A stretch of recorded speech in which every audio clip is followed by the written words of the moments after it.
G'day guys and welcome back to MonTaj Sports. In my last video, I did my AFL ladder prediction for my bottom 10 AFL teams. So that means that today I'm going to be ranking my top 8 teams in my AFL ladder prediction for the 2023 AFL season. In 8th spot, I have the Fremantle Football Club. I reckon that they will fall back for 1 year. They finished in 5th spot in 2022. I reckon they will fall back, but I reckon that their former skipper Nathan Fyfe will be injury free. He's only played a few games in the last couple of seasons due to hamstring and concussion and shoulder problems. I believe that he will be injury free, and his companions Caleb Sarong and Andrew Brayshaw will star. They've been stars of the competition for the last couple of years, and I reckon that they are the two players to lead Fremantle in the next 10 or so years. I reckon the Dockers will be quite inconsistent. Last year they had a couple of really good stretches where they would win 5 or 6 games in a row, and there was a stretch in there where they lost 3 or 4 games in a row, and there was a draw there too. So I reckon they're going to be inconsistent this year, but I reckon that they'll bounce back in 2024, and I reckon that their youth is sorted for the next couple of years. I think their first draft pick in the draft last year was like pick 38 or something like that, so they didn't draft too well, but their youth is sorted and they got the right people to do the right things. In 7th spot, I've got the runners-up of the 2022 season. I've got the Sydney Swans, and I believe that they will stay in the finals. In previous seasons, the team that has been belted in the previous grand final, they usually tend to have a poor season and miss the finals in the next year. I believe that the Swans will stay in the finals. I reckon that they will finish in 7th spot. I reckon that young gun Chad Warner will absolutely kill it. He won't be in Brownlow form, but I reckon that he will definitely be up there, get a few votes, and have a huge impact on the Swans this season. I reckon that skipper or co-captain Callum Mills will be in Brownlow form. He had an absolute ripper of a season last year and led the Swans to a grand final, so I reckon that he will have a great season next year, or this year, sorry.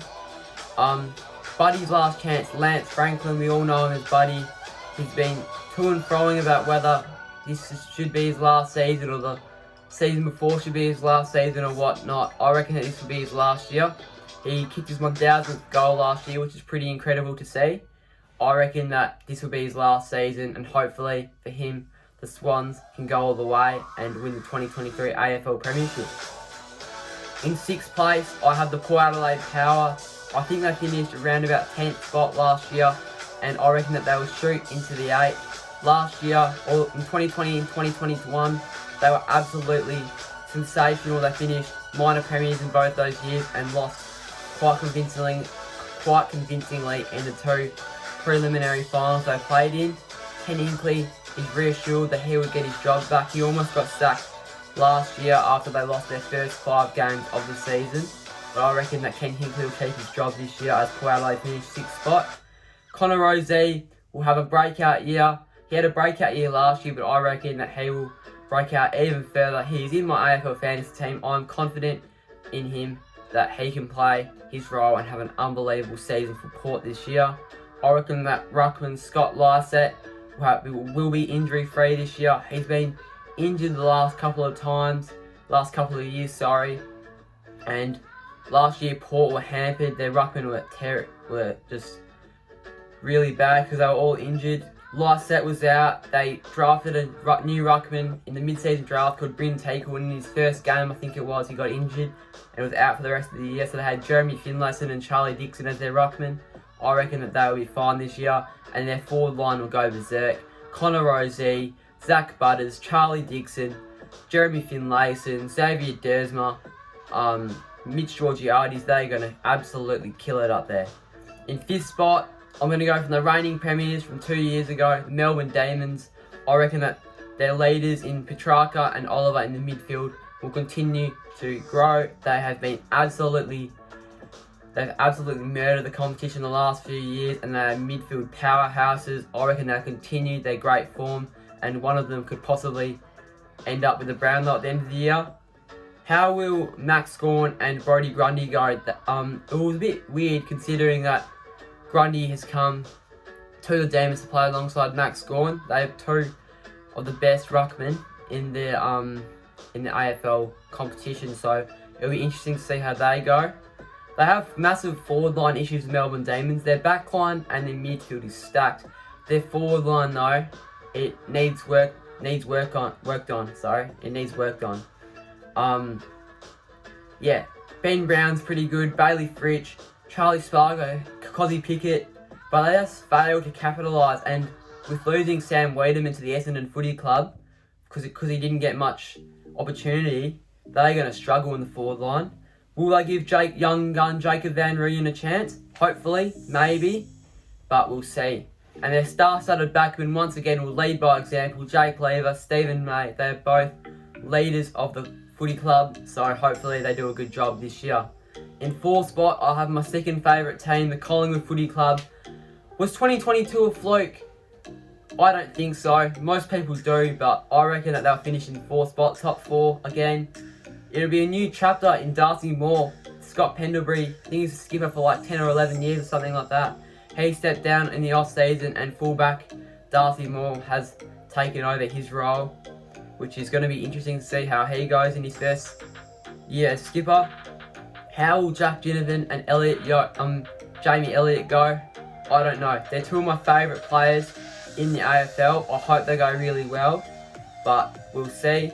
How consistent will they be? Last year they won 11 games in a row.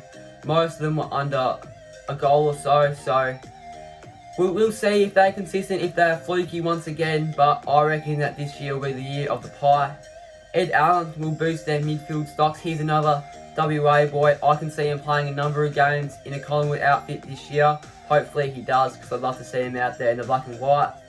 In third place, I'm going to go with the Richmond Tigers. Now this is an interesting call, but with the inclusions of Tim Taranto and Jacob Hopper from the GWS Giants, I can see them being a really consistent top four side.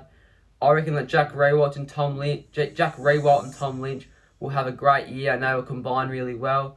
They have been pretty iffy the last couple of years, but in 2019 and 2020, they were both really good together. So hopefully we see Riewoldt and Lynch be back to Coleman medal form. Shai Bolton, he's had a couple of really good years. I reckon he'll be in Brownlow contention this year. He's going to be such a good player.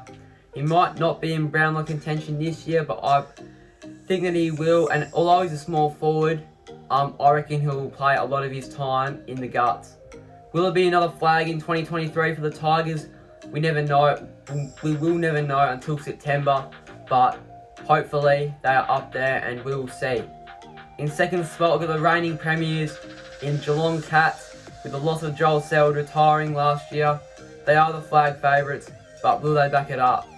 I reckon they can back it up. Hopefully they don't necessarily win the flag, but I reckon that they can definitely make grand final and definitely win flag.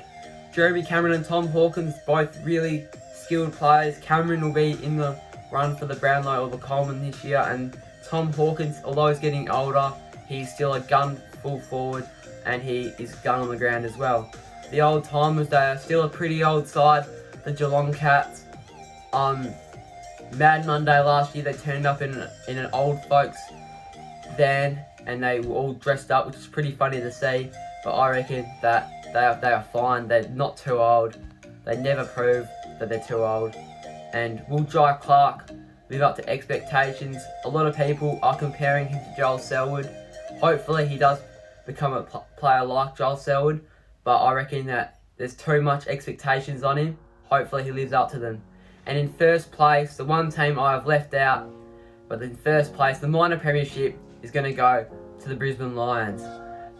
Just the inclusion of Josh Dunkley, the reigning Western Bulldogs best and fairest winner, Jack Gunson from the Hawthorn Footy Club, and Connor McKenna, the Irishman who used to play for the Essendon Footy Club.